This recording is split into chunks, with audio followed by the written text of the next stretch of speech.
Я канат, мне 22 года, у меня диагноз получается ДЦП, детский центральный паралич с рождения.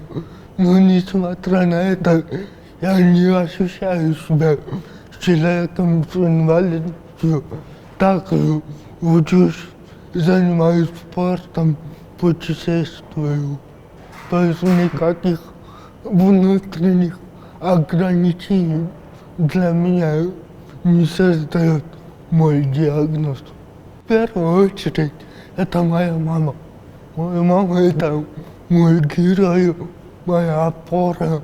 Она, благодаря ней, я стал таким человеком открытым, много побед.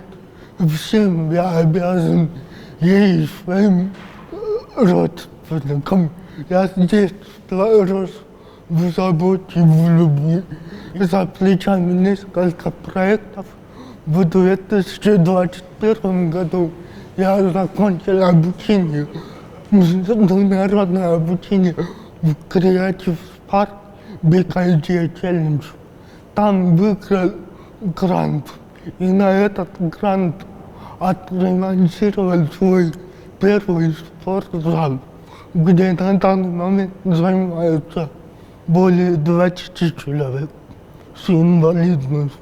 Недавно закончил IT-курс, IT-академию, получил золотой сертификат, вышел лучшим студентом колледжа.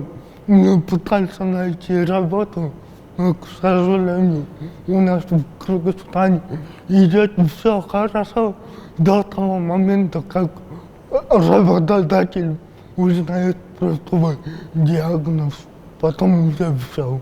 Если народ примет лозы, то нам будет намного легче.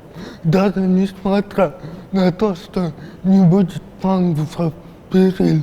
И самое главное, чтобы нас люди другие приняли. Недавно был День инвалида, и президент сделал объявление.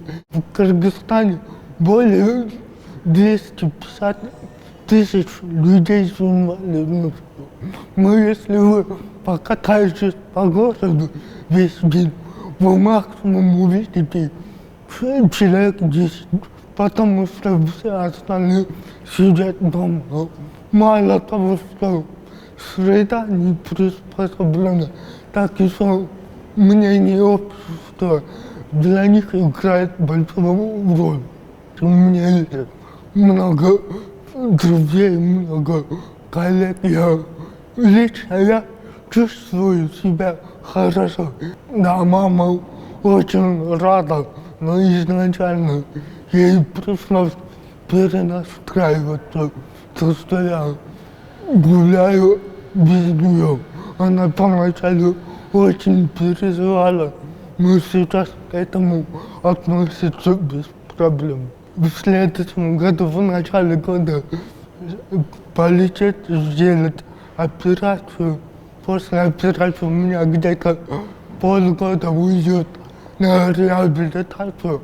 А после этого я для себя решил, что лично, если я останусь у нас в Кыргызстане, то надо уже что-то свое открывать.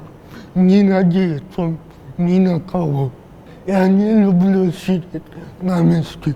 Меня мама с самого детства к этому приручила.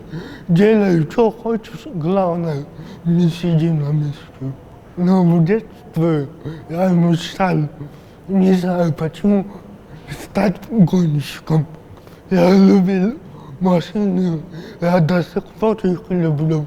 Мечтаю когда-нибудь официально сесть за руль, проехать, ну дай бог, после операции.